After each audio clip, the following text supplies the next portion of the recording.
Super Mario Galaxy. Honestly, it's one of my favorite games of all time. I remember the excitement before I even had a Wii, like it was the game I couldn't wait to play. And funny enough, in 2007, I actually got to try it for the first time at a local GameStop. I remember how my parents were shopping nearby at the strip mall, and they just let me stay there for a couple hours, completely hooked. At one point, there was this kid who just watched me play. He left and randomly came back like an hour later, and I shit you not, he was like, "Damn, this kid's gonna beat this game."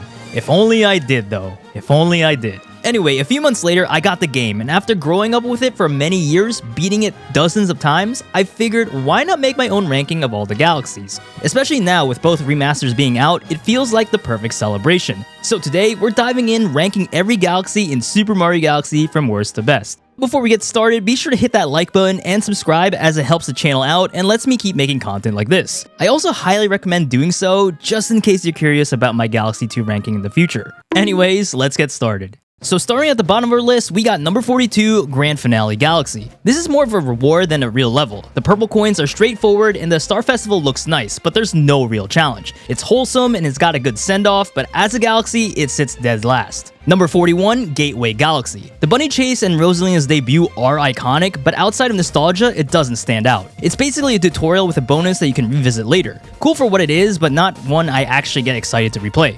Number 40, Bubble Blast Galaxy. This one's not as stressful once you get used to it, but the bubble controls are already slow, and the lack of checkpoints on the first part makes mistakes brutal.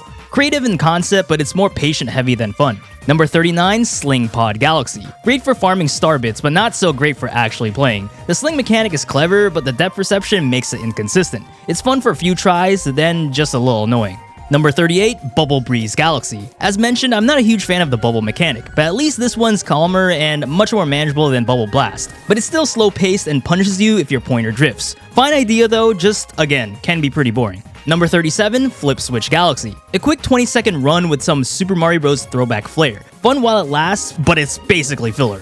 Number 36, Hurry Scurry Galaxy. The shrinking platforms add a nice little challenge, but once you've grabbed the notes, it's pretty much it. I mean, it's more of a minigame than a galaxy. Number 35, Bowser Jr.'s Robot Reactor. First Bowser Jr. boss in the entire game. It has cool cinematics, but it's very short, especially if you cheese the last part with a backflip. It's fine as an intro boss, but nothing too crazy. Number 34, Snowcap Galaxy. Another bunny chase type mission, but this time in the snow. Brushing snow with a pointer is neat, but by now the bunny gimmick feels very repetitive and feels like filler. But I will say it adds a nice new layer of challenge with the switch panels though. Number 33, Deep Dark Galaxy. I always felt like this one was kind of all over the place. It mixes things like a fortress, ghost ship, and a beach. It's like Nintendo just mashed ideas together for this one. Some missions are okay, but others, especially the purple coins, are a pain. Number 32, Bowser Jr.'s Lava Reactor. A short boss fight with King Caliente yet again, but it's just slightly harder. The sinking platforms are the only new twist. It's honestly fine, but for a late game boss, it feels kinda weak. Number 31, Big Mouth Galaxy. Grab the gold shell, open the chest, and that's pretty much the whole mission. It looks cool, but again, very short. Number 30, Drip Drop Galaxy. Swimming in eels and using shells is fun for the first time, but it's super quick. There's also some treasures hidden down below, but it's mostly a one and done type of ordeal. Number 29, Bonefin Galaxy. This one takes the drip drop idea and cranks it up. The Bonefin one is tougher as there are new minions that add pressure and the boss literally takes 5 hits instead of the usual 3. It's more exciting, but it's still not one I like to come back often. I mean, it's basically a recycled idea. Number 28, Dreadnought Galaxy. It looks like a tougher battle rock, but honestly, I never vibed with it as much. Even though it's supposed to be a late game galaxy, I always felt like it was a drag more than it needed to be. But I will say, I always look forward to doing the Purple Coins mission. I don't know why, but man, it's just so fun to do. Number 27, Bowser Star Reactor. We'll always feel nostalgic for this one because it was the first Bowser's boss to reintroduce the Bowser's Road remix here, and it even tries to replicate the feel of it. But since it is the first Bowser boss galaxy, it's just very basic and the weakest out of all of his stages. Number 26, Boo's Boneyard Galaxy. This second Boo race is much better than the first. Using the Boo suit in 2D is fun, and the course has some wacky turns. It's still kinda short, but more enjoyable than it looks. Number 25, Matter Splatter Galaxy. One of the most unique ideas. Watching the ground and walls appear as they move is so cool. It's a shame that it only has one mission though. I will say the spring section does drag, but overall, it's a clever concept. Number 24, Bowser's Dark Matter Planet. The Dark Matter gimmick is so fun, and the stage itself feels like a step up in difficulty. Waiting on the platform slows it down, but it's fine because I guess it's part of the puzzle aspect. It's definitely a Bowser Galaxy I like looking forward to. Number 23, Seaside Galaxy. This is one of the most gorgeous levels in the game, and the racing bits are absolutely a blast, but collecting silver stars and purple coins is way too drawn out since it's just one gigantic loop. So basically, it's really fun at first, but tedious later. Luckily, it's still engaging. Number 22, Sand Spiral Galaxy. I love how you get a choice between Bee Mario or Boo Mario in the cave section. The Sand River is such a cool gimmick, and the Spiral Star Run at the end is satisfying. However, again, it's just way too short and yet just another filler galaxy.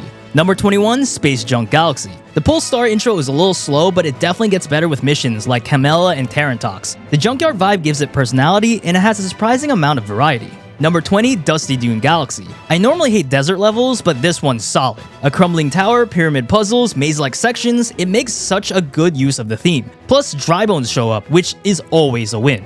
Number 19, Honey Climb Galaxy. Climbing giant honeycombs as Bee Mario is so simple, but fun for the platforming experience. Again, it's one of those short levels that's not very deep, but the star bits make it worth it. Number 18, Rolling Green Galaxy. I actually enjoy the motion controls here. It's a short balanced challenge that doesn't overstay its welcome, better than people give it credit for. Number 17, Rolling Gizmo Galaxy. Basically Rolling Green but harder. More hazards, more platforming, it feels like a proper extra stage. A nice step up but not much better than the original. Number 16, Loop-de-Loop Galaxy. Surfing on a manta ray is the pinnacle of fun. The water course looks slick and it's addicting to push your times lower. Number 15, Loop-de-Swoop Galaxy. The harder Manta Surf level, and honestly, it's just the better one. It's like going from the Mushroom Cup to the Special Cup in Mario Kart. More challenging, more rewarding, and a fun test of skill.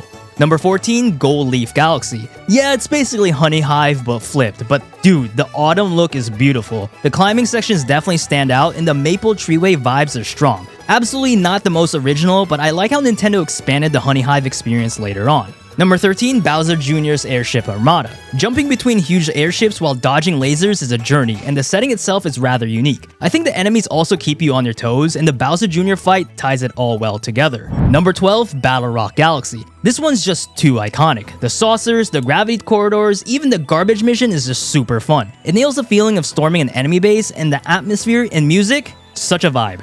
Number 11, Beach Bowl Galaxy. Penguin Paradise. It's chill to explore and also has some fun challenges like the fast foes on the Cyclone Stone. I also like how the wall jumping waterfalls mission is one of the most difficult to find in the Kitchen Dome. Number 10, Sweet Sweet Galaxy. A galaxy made of desserts is actually pretty sweet. It's colorful, creative, and memorable, and even though it's very short, food-based Mario levels always slap. Number 9, Bowser's Galaxy Reactor. The final trek to Bowser is amazing. Each planet has a different theme, with fire, ice, sand, and even space junk. It feels like Mario's greatest hits tour before the final fight. Number 8, Ghosty Galaxy. This spooky galaxy nails the atmospheric department. Exploring the mansion, racing boos, and fighting boulder guys makes it such a classic. Plus, Luigi's Mansion nods are always a nice bonus since, well, it's one of my favorite games of all time. Number 7, Melty Molten Galaxy. This one is just epic. Climbing the lava spire is intense, the Daredevil run is nerve-wracking, and blasting through a volcano is cinema. One of the best fire stages that Mario has ever had. Number 6, Good Egg Galaxy. A first world done perfectly. It's simple but varied, atmospheric, and still fun to go back to. The planetoids feel adventurous and it sets the tone for the entire game. Number 5, Buoy Base Galaxy. Climbing the tower with blue star chips while Torpedo Teds chase you underwater is peak Mario Galaxy. I just wish I had more missions so I could listen to this amazing theme even longer. Number 4, Honey Hive Galaxy. This place is so relaxing and full of life. The Bee Suit is used in such clever ways. Bugaboom is a fun boss and it's just a cozy world to explore. It really defines Mario Galaxy's vibes. Number 3, Gusty Garden Galaxy. The music alone makes this one legendary, but the flower planetoids, the dandelion flights, the apple worms, it all comes together in a way that feels very majestic and adventurous. It's definitely one of the most loved galaxies by many, and it's for a good reason. Number 2, Freeze Flame Galaxy. Mixing hot and cold in one level is genius level design. I always loved scaling the Freezy Peak, and being able to skate on lava shouldn't work, but bruh, is it so fun to do. Overall, this galaxy is packed with creativity. It's mysterious, open, and definitely one of the most unique ideas in Mario history. And finally, at number 1, we have Toy Time Galaxy. Honestly, the best way to describe it is it's just pure magic. The toy theme is fun with giant robots, trains, conveyor belts, and even an 8-bit Mario and Luigi section. The spring suit isn't perfect, but it works so well here. And every time I play this, I just feel like a kid again. As I mentioned, I loved playing Mario Galaxy when I was growing up, so seeing this galaxy every time puts a smile on my face, and it represents how much fun I had during my childhood years. And there you have it, gang, my personal ranking of every galaxy in Super Mario Galaxy. Looking back, this game has been such a big part of my gaming life, and it's wild to think about how much fun I had even just discovering it at a GameStop all these years ago. With the remasters now out, I hope this gave you a little nostalgia trip, or even made you inspired to like dust off your Wii and just, you know, buy the new versions. Anyways, thanks again for watching. Don't forget to like, subscribe, and comment on your favorite galaxy, because I know some of you are going to have some interesting opinions. And with that, Kork Nation out.